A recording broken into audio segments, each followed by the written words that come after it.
Selamat pagi Bapak Ibu dan saudara-saudari sekalian. Apapun yang menjadi kesibukan kita pada hari ini, mari kita meluangkan waktu kita untuk membaca dan merenungkan firman Tuhan.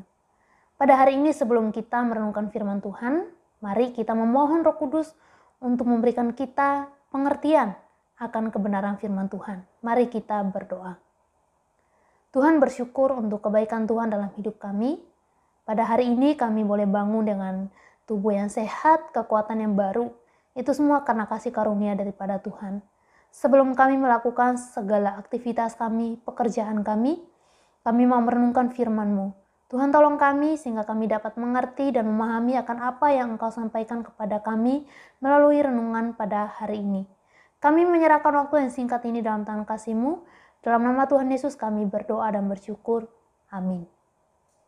Bapak Ibu, semua manusia pasti memiliki segala macam keinginan, yaitu sebuah harapan untuk memiliki sesuatu.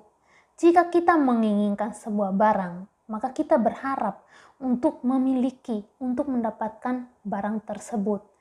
Intinya, semua manusia yang ada di dunia ini pada dasarnya memiliki keinginan-keinginan di dalam dirinya. Nah, tapi terkadang keinginan-keinginan dalam diri seseorang itu bisa membawa dampak buruk bagi kehidupannya. Bisa membuat dia jatuh dalam dosa. Bisa berbuat jahat terhadap orang lain. Nah, inilah yang dilakukan, yang dialami oleh seorang tokoh Alkitab yang bernama Akhan. Nah, di dalam Yosua pasal 7 diceritakan bahwa bangsa Israel ini bergerak melawan kota Ai, orang-orang Ai, setelah mereka berhasil mengalahkan orang-orang Yeriko, meruntuhkan tembok Yeriko dengan pertolongan Tuhan.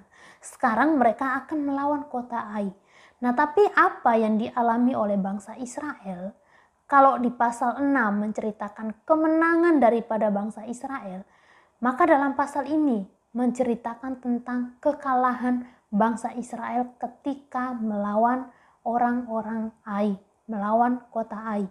Padahal menurut laporan dari orang-orang yang diutus oleh Yosua untuk mengintai kota itu, dikatakan bahwa kota Ai itu kecil. Jadi tidak perlu mengirim banyak orang ke sana untuk berperang. Nah, tapi apa yang terjadi? Orang Israel berhasil dikalahkan. Dikatakan bahwa mereka menewaskan 36.000 orang. Jadi 36.000 orang Israel tewas. Kekalahan bangsa Israel ini membuat Yosua menjadi tawar hati, sedih. Lalu dia mengadu kepada Allah. Nah, di sini Allah memberitahu Yosua penyebab daripada kekalahan bangsa Israel. Kenapa sampai mereka kalah? Padahal mereka melawan kota yang kecil kalau dibandingkan dengan kota Yeriko. Allah memberitahu Yosua bahwa penyebabnya adalah karena Akhan telah mencuri, telah mengambil barang-barang yang dikhususkan bagi Tuhan. Padahal kalau kita lihat di pasal 6, di situ Yosua sudah mengingatkan mereka untuk tidak mengambil barang-barang yang dikhususkan bagi Tuhan. Tapi di sini Akhan melanggarnya. Dia mencuri barang-barang yang telah dikhususkan bagi Allah. Akan berusaha untuk menyembunyikan perbuatannya itu, tapi tidak bisa. Karena apa? Tidak ada yang tersembunyi di hadapan Allah. Melalui petunjuk Allah, akhirnya Yosua tahu bahwa Akhanlah yang mencuri barang-barang yang dikhususkan bagi Allah itu. Ketika Akhan melihat barang-barang jarahan itu, dia tidak bisa mengendalikan keinginannya. Dia mengambil, dia mencuri barang-barang tersebut. Di ayat 21 dikatakan begini. Aku melihat di antara barang-barang jarahan itu jubah yang indah, buatan Sinear, dan 200 shikal perak dan sebatang emas yang 50 shikal beratnya. Aku mengingininya. Maka ku ambil.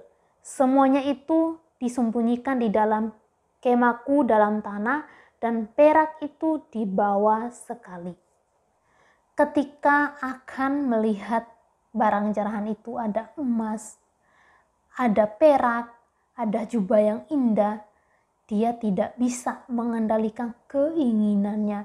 Dia mengatakan bahwa kulihat itu dan aku mengingininya, lalu aku ambil.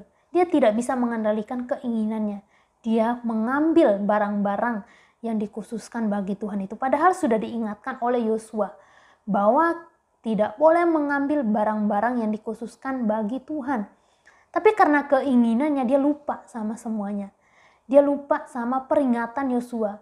Dia lupa kalau itu adalah sebuah larangan yang tidak boleh dia lakukan.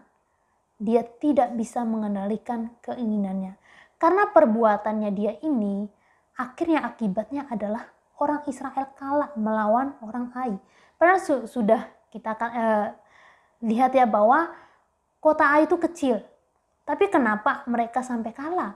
Karena perbuatan Akan. Ini tidak hanya berdampak bagi dirinya sendiri dan juga keluarganya, tapi seluruh bangsa Israel. Inilah akibat dari Akan yang tidak bisa mengendalikan keinginannya. Akhirnya membuat dia jatuh dalam dosa. Nah, Bapak Ibu, untuk memenuhi keinginan seseorang, ia bisa menghalalkan berbagai macam cara untuk mendapatkannya. Ia tidak peduli itu merugikan orang lain atau tidak, itu melanggar perintah Allah atau tidak. Yang terpenting adalah keinginannya itu terpenuhi. Nah, ini yang salah, yang tidak sesuai dengan kehendak Allah. Apalagi keinginan kita itu bisa membuat kita jahat terhadap orang lain. Bisa membuat kita itu berbuat yang tidak baik kepada orang lain. Nah, seperti kita ada keinginan untuk menjadi orang kaya, itu tidak salah. Tapi kalau kita ingin menjadi orang kaya lalu kita kerja terus, hanya kerja dan kita lupa sama Tuhan. Kita lupa waktu kita dengan Tuhan. Atau membuat kita menjadi orang yang serakah. Nah, ini yang salah. Tuhan tidak melarang kita untuk menjadi orang yang kaya, tapi bagaimana kita mendapatkannya. Nah, jangan sampai keinginan untuk menjadi kaya itu membuat kita jahat terhadap orang lain, membuat kita melakukan yang tidak benar, membuat kita jatuh dalam dosa. Karena itu Bapak Ibu, kita harus hati-hati dengan segala macam keinginan di dalam diri kita. Mari kita sebagai anak Tuhan, kita sebagai orang yang sudah diselamatkan, kita terus hidup sesuai dengan firman Tuhan. Kita harus mengendalikan segala macam keinginan di dalam diri kita yang bisa membuat kita jatuh di dalam dosa. Mari kita meminta Tuhan supaya Tuhan senantiasa menolong kita dalam menjalani kehidupan kita, supaya kita jangan jatuh di dalam dosa karena keinginan-keinginan kita. Mari kita berdoa. Tuhan, bersyukur untuk renungan pada pagi hari ini. Ampuni kami Tuhan jikalau kami masih melakukan hal yang tidak berkenan kepadamu.